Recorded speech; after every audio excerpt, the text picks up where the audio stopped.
channel Utopia. In the series of tenses, today we will start with future tense. So let us start with simple future tense. First rule, subject,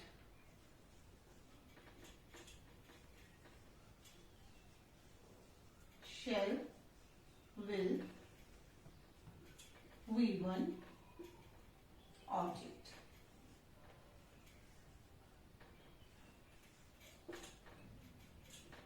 Okay, so first let us understand the rule first. Okay, so what is the rule? Subject, shall, subject के साथ यहाँ पे क्या है, helping verb use होगा, shall and will.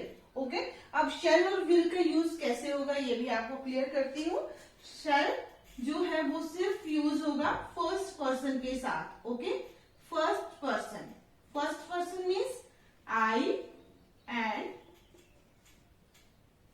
We. Okay, I और we के साथ क्या होगा, shall का यूज होगा.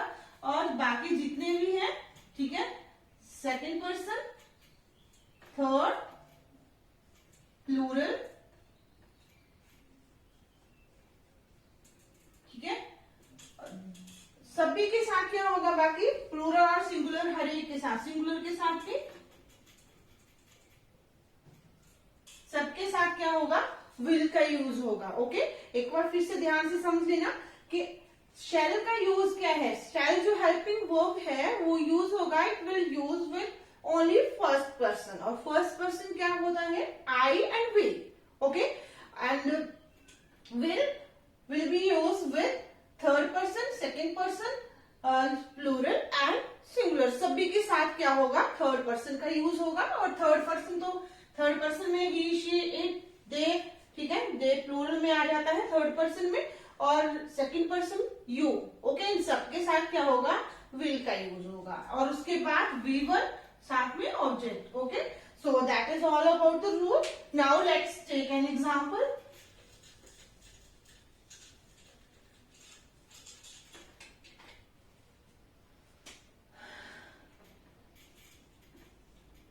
He will go there. तो क्या हो गया, it is third person and singular number. Okay, तो इसके साथ हमने क्या यूज करना है, विल का यूज करना है. तो विल का यूज कर दिया हमने वर्ब की first form and object. Okay, and now let us take one more example.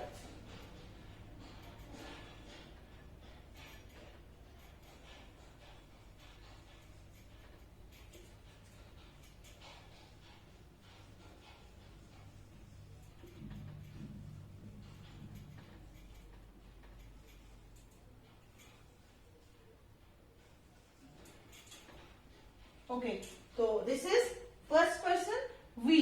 Okay, first person में हमने प्लूरल लिया है, तो इसके साथ क्या है, हमने शैल का यूज किया है. We shall complete this work. Okay, तो now let's change it into negative form. तो नेगेटिव फॉर्म क्या है, it is also very simple. Okay, simple कैसे है, because here we have helping verb. तो मैंने आपको बताया था कि यहाँ पे जब हमारे पास हेल्पिंग वर्ब होता है तो ओनली हमने क्या है, विल और शैल का के साथ क्या करना है, नॉट का यूज कर देना है. ठीक है, तो जैसे मैं फर्स्ट में इसको चेंज कर रही हूं, he will not, okay, go there. Yes, and next one is, you can also write this. Will not को आप कैसे लिख सकते हैं, विल नॉट को आप ऐसे भी लिख सकते हैं, want. ओके, ये आप ये भी ऐसे भी, इसको भी क्या बोलेंगे, want को. want का मीनिंग क्या होता है, will not. मतलब कि क्या है, इसको ऐसे हम एब्रिविएशन में ऐसे लिख सकते हैं. Okay, and the next one is, now I am changing this one. We shall not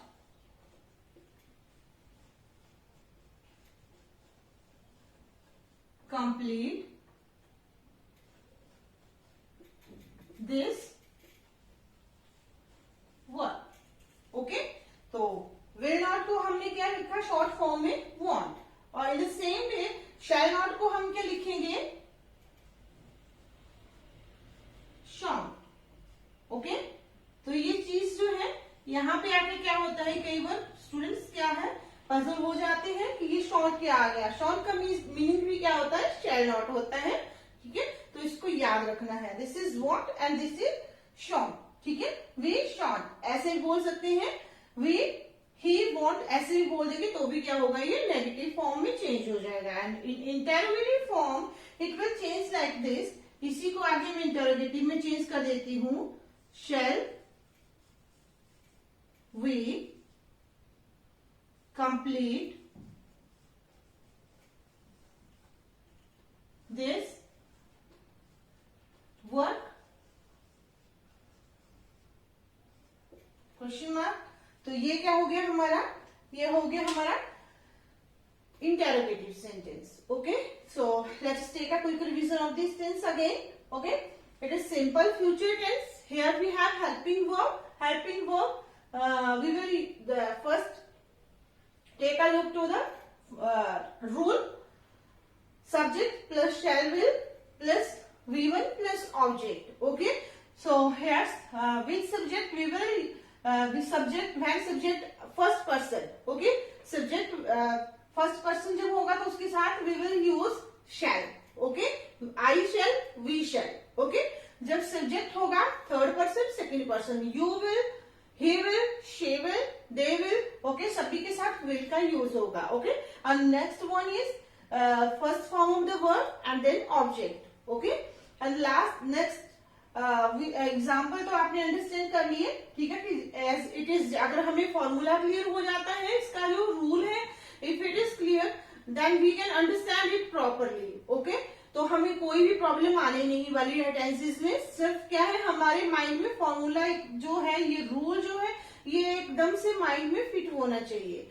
so that is all about the simple future tense. Now let us start future continuous tense. Okay, so this is future continuous tense. Okay, first rule, subject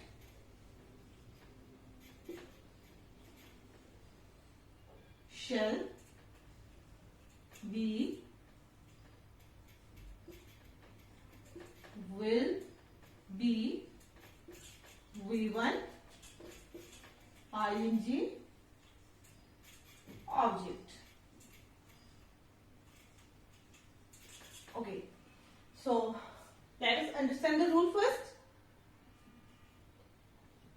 So इसमें क्या है, subject के साथ हम क्या करेंगे, shall be और will be का यूज करेंगे. ओके, shall be और will be का यूज करेंगे. shall be सेम क्या है, shall be यूज होगा उसके साथ फर्स्ट पर्सन.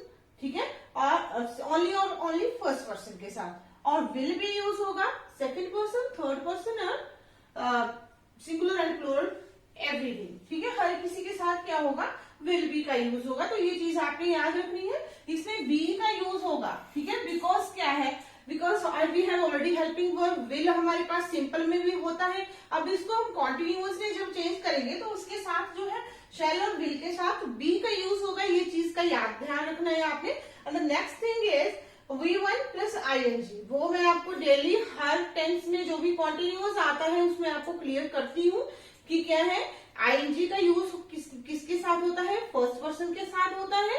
ओके, और कॉन्टिन्यूअस टेंस जो है उसका यूज जो है, अगर ing का यूज है it means tense is continuous. Okay, now let's take an example.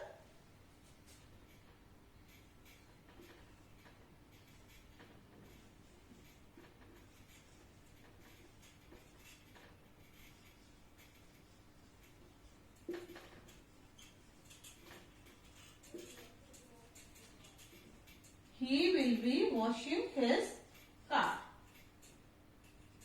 Okay, तो इसमें क्या आ गया हमारा, ये हमारा आ गया थर्ड पर्सन. और विल बी यूज कर लिया हमने क्योंकि क्या है, थर्ड पर्सन है, सिंगुलर नंबर है, then we will use will. Okay, और साथ में क्या है, V1 plus ing and then object. Okay, now let us change it into negative form. He will not किसके बीच में यूज करेंगे, विल नॉट बी। ये मैंने आपको बताया कि जब भी कोई भी सेंटेंस हमने लिखना है, जब हम उसको नेगेटिव फॉर्म में चेंज करेंगे तो हमने क्या करना है, उसके जो फर्स्ट जो हमारे पास हेल्पिंग वर्ब, जैसे ये वाला हेल्पिंग वर्ब है, इसी के आगे हमने लगाना है, इसको टच नहीं करना है। ओके, इसको एज इट इज रहने देंगे हम। ओके, तो इसमें ही will not be washing his car. Okay, this is negative form of the sentence. Okay, and now let us change it into interrogative form. So will he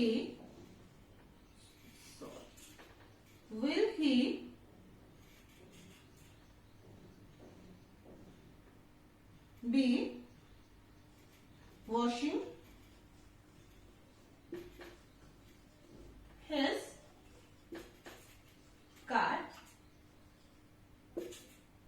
Okay, this is the interrogative form of the sentence. इसमें क्या है, हमने सिर्फ only will इस side को आ गया. Okay, now let us take once again and change it into negative interrogative form. तो जब negative interrogative form, जैसे ये हमारा negative है, this is a negative sentence, ये नेगेटिव है. अब इसी को हमने क्या करना है, क्वेश्चन मार्क में भी करना है और नेगेटिव इंटरोगेटिव में चेंज करना है. तो क्या करेंगे हम, ये विल जो है, will he not be washing his car. तो इसमें क्या हो गया हमारा, ये नेगेटिव इंटेरोगेटिव में चेंज हो गया. कि नेगेटिव इंटेरोगेटिव में भी क्या है, जब हमारे पास क्या है, अब हमने नॉट और बी को जो कुछ नहीं करना है, ऐसे नहीं करेंगे ये नॉट और बी भी लगा हुआ है तो विल नॉट यूज करेंगे, ऐसा नहीं है. सिर्फ ओनली हमारा जो जस्ट आफ्टर द सब्जेक्ट जो भी हेल्पिंग वर्ब है उसी को टच करना है और उसी को हम क्या करेंगे, उसके फॉर्म में लगा देंगे. ओके, और in this way it will change into interrogative negative form. और इसको बिल्कुल भी हमने क्या नहीं करना है, टच नहीं करना है. So that is all about the future continuous tense. Okay, and now let us take a quick revision of this tense. Okay, future continuous tense, subject shall be, will be. तो shall be का use मैंने आपको बताया, we will use it first person. ठीक है, it will first person के साथ ही use करेंगे, बाकी किसी के साथ यूज नहीं करेंगे. फर्स्ट पर्सन में क्या आ जाएगा, उसका सिंगुलर यानी कि आई और उसका plural will. Okay, and will भी यूज करेंगे second person, third person, singular plural सबके साथ यूज करेंगे will be. Okay, and then first form of the verb and ING because it is continuous tense. Okay, तो continuous tense है तो ING का use तो होगा ही, and after that object. Okay, so जब हमारे पास ये फॉर्मूला क्लियर हो जाएगा, after that we will use it on sentences. Okay, so that is all about the future continuous tense.